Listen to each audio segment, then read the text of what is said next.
Reuben Amorim knows the clock is ticking at Manchester United, and that's exactly why he's crafting a Do you see reasons to be optimistic now? Can you see the sort of start of something positive moving forward for United? I think Reuben Amorim's got his way and his style of coaching, of his tactics, the way he wants to set up a team, and I think that he understands that words mean nothing without action. That's why he's already put a bold, calculated plan into motion, his blueprint to drag Manchester United out of the ashes and back into Premier League contention. And step 1. Owning the downfall. There's no sugarcoating it. The 2024-25 season was a historic disaster. United slumped to 15th place with just 42 points. Their worst league finish since 1989-90 and the fewest top-flight points since the dark days of 1973-74. But here's the difference. Amorim isn't running from it. He's not offering empty promises or dodging the criticism. He's confronting the chaos head-on, while pundits, players, and fans all echoed the same bitter truth, that the club had hit rock bottom. Amorim stood firm and declared, "We've fallen, and we'll rise the hard way." In 10 games in Premier League we won 2. I know that. Imagine what is this for a fan of Manchester United. Imagine what is this for me. We are getting a new coach that is losing more than the last coach. I have full knowledge of that. Like I said, I'm not going to change, no matter what. And I know we can succeed, but we need to survive this moment, because I'm not naive. And I know that we need to survive now. So, we are being the worst team, maybe, in history of Manchester United. And I know that you want headlines. But I'm saying that because we have to acknowledge that and to change that. So, here you go, your headlines. There's so much packed into this moment, and it tells you everything about the kind of leader Reuben Amorim wants to be at Manchester United. Once again, he's brutally honest. He's not hiding from the facts, not spinning narratives, and certainly not sugarcoating his performance. Amorim came in and, by the numbers, actually did worse than his predecessor, Erik ten Hag. More losses, a lower win percentage. For a club of United's stature, that's damning, and yet Amorim is facing it head-on. Most managers would dodge that kind of heat. Amorim embraces it, because he knows that you can't fix a broken culture without, first, acknowledging that it's broken. He also speaks directly to the fans, not just to calm them, but to show them he understands their pain. Watching Manchester United implode, crash to 15th in the table, and post their worst points tally in a top-flight season since 1973. It wasn't just embarrassing, it was soul-crushing.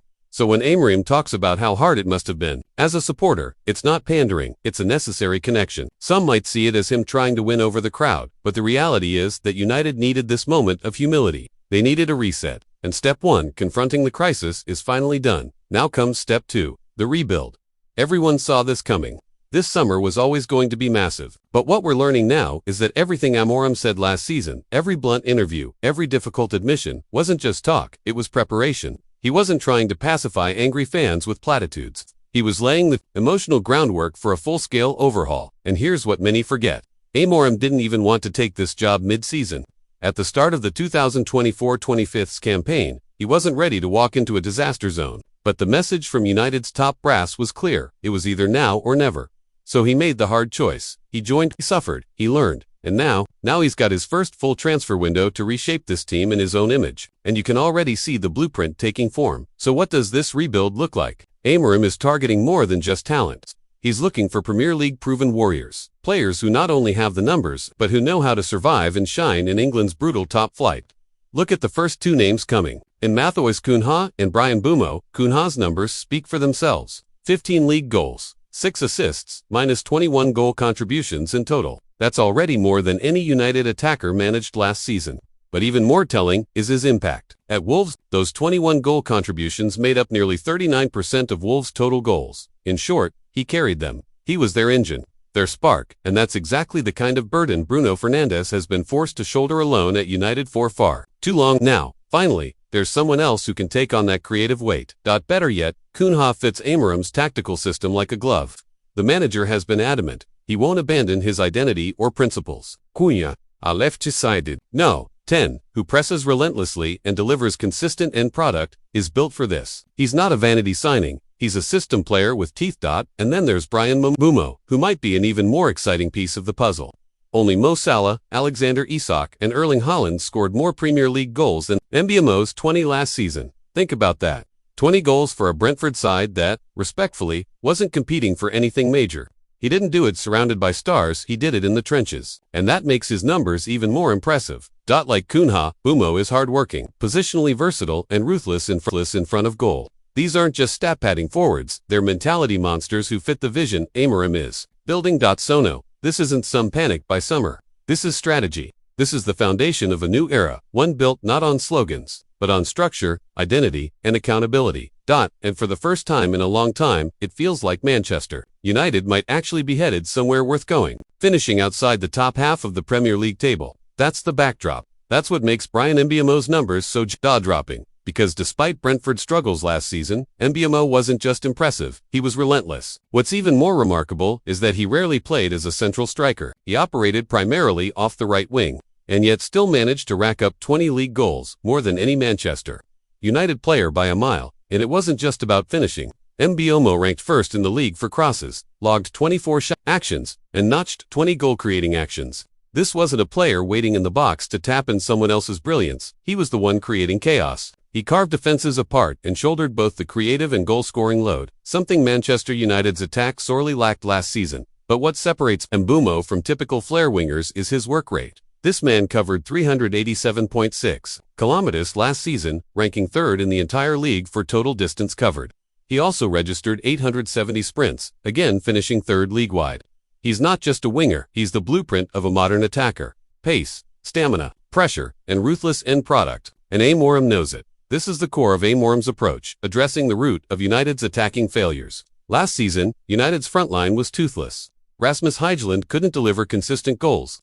Joshua Zirkzee showed flashes of brilliance after a poor start, but just as he was turning a corner, injury struck. And once again, as it's been for years, the burden of creating everything fell on Bruno Fernandes. But that's no longer the case. With Matheus and Bryan Mbeumo now in the mix, Amorim has assembled a front line with 35 Premier League goals between them last season. That's more than enough to spread the load, turning what was once a one-man attack into a triple threat force. Suddenly, United's forward line doesn't just look competent, it looks dangerous. But Amorim knows the job isn't done yet. The rebuild isn't complete. There's still one major piece missing, and it's the most controversial of all. The center forward. This position used to define Manchester United. Think Van Nistelrooy, Rooney van Persie, Ibrahimovic. But now, it's a glaring weakness. The club desperately needs a reliable 9, and the search has been chaotic. Victor Gyökeres, once a top target, now seems Arsenal-bound. Nicolas Jackson, despite being Chelsea's third choice, has been floated.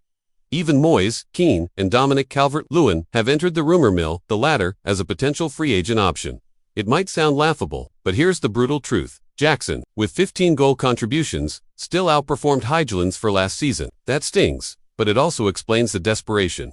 United isn't just chasing talent, they're chasing experience. Someone who can lead the line now, not 3 years from now. And that's why this search for the final piece, is so crucial for Reuben Amorim. For the first time, he's been given the chance to shape this team from the ground up. No more patchwork solutions, no more hand-me-down squads. This is his vision. This is his United. The attack is almost complete. One final move could determine whether this rebuild becomes a revolution or just another false dawn. Reuben Amorim isn't just building a team, he's shaping a new identity. And as with every rebuild, that means clearing out the deadwood, no matter how big the name on the back of the shirt. Let's start with the biggest shock of all. Marcus Rashford. Yes, that Marcus Rashford, the face of Manchester United just 2 years ago.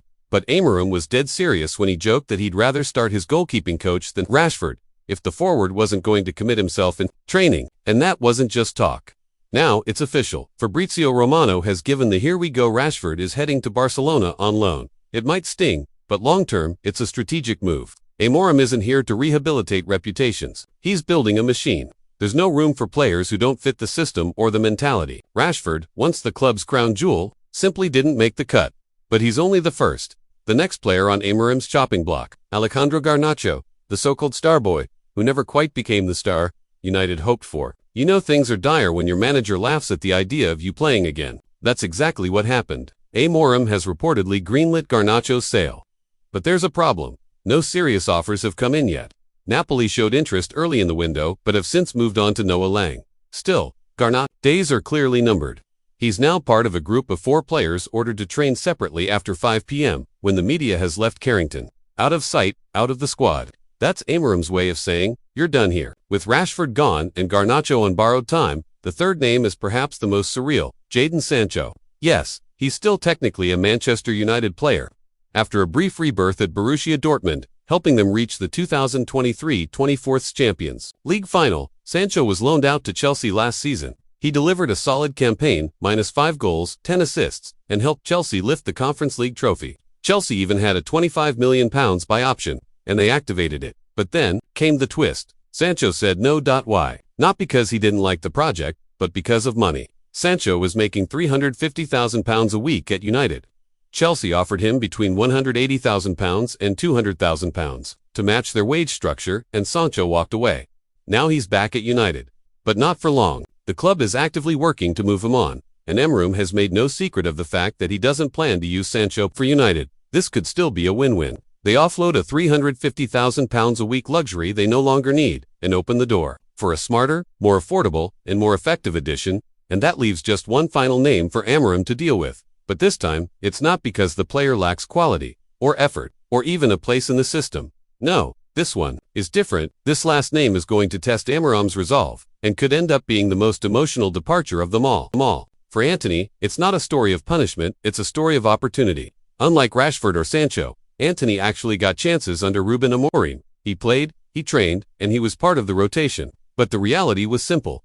Diallo was in better form, more decisive, more dynamic. So Amorim made the call, and Antony was loaned to Real Betis. And to his credit, Antony responded. In 26 appearances, he registered 14 goal contributions and played a key role in helping Betis reach the Conference League final. It was a reminder of his talent, a glimpse of the player United thought they were getting. But even that strong loan, the spell doesn't change what's coming next, because, just like Rashford and Sancho, Antony's future at United is almost certainly over. Why? Because step 2 of Amorim's master plan is now in full motion. Be ruthlessly clear about who stays and who goes. There's no room for sentiment. No space for uncertainty. The plan is simple. Remove the players who don't fit, raise capital, and reinvest it into a leaner, hungrier squad. And that's what's happening. The players who do fit the vision, they're being protected. Bruno Fernandes, Amad Diallo, Kobbie Mainoo, these are Amorim soldiers now. He needs laser focus, no egos, no distractions. And that brings us to step 3, mental clarity. Game-by-game focus. This season is different. After the heartbreak of losing the Europa League final and crashing to 15th in the league, United won't be playing European football at all. And while that's a massive blow for a club of United's legacy and financial weight, it opens up something equally powerful. Time. No midweek distractions. No exhausting travel. No fixture pile-ups, just the Premier League and the domestic cups. For Amorim, that's a blessing. A clean schedule means full control. He now has the breathing room to build consistency, to develop rhythm, and to demand absolute intensity from his players every single match. And that intensity starts with fitness. In preseason, Casemiro looks lean. Luke Shaw looks sharper. The message from Amorim is clear. You need the legs to play in this system. High-pressing vertical play. Relentless work rate. There's no space for sluggishness. That's why the youth movement is in full swing. Look at Cheeto Obi-Matan. He wasn't supposed to debut last season, but with the club's attack in shambles, Amorim took a gamble. Cheeto stepped up, and now he's part of the future. Alongside him are the next wave Toby Collier, Diego León, Harry Amos, and the more established academy names like Aiden Heaven, Leny Yoro, Willy Kambwala, Patrick Dorgu, all pushing their way into first-team contention. The 2025-26 season is shaping up to be a defining one. Reuben Amorim's first 6 months were turbulent, even ugly, but they were never supposed to be perfect. The understanding, both within the club and among its supporters, was that he needed time. Well, now he has it. He has time, backing, authority, and a squad that's slowly taking shape in his image. The rebuild isn't finished, and there's still quality needed in key areas. But the foundation is finally there. So now, the question becomes, can this Manchester United team deliver? Can they fight their way back into Europe? Can they even push for the top 4? Let us know what you think in the comments. Can United rise again? And don't forget, if you love football, drama, and all the moments in between, subscribe to my channel, where every game tells a story.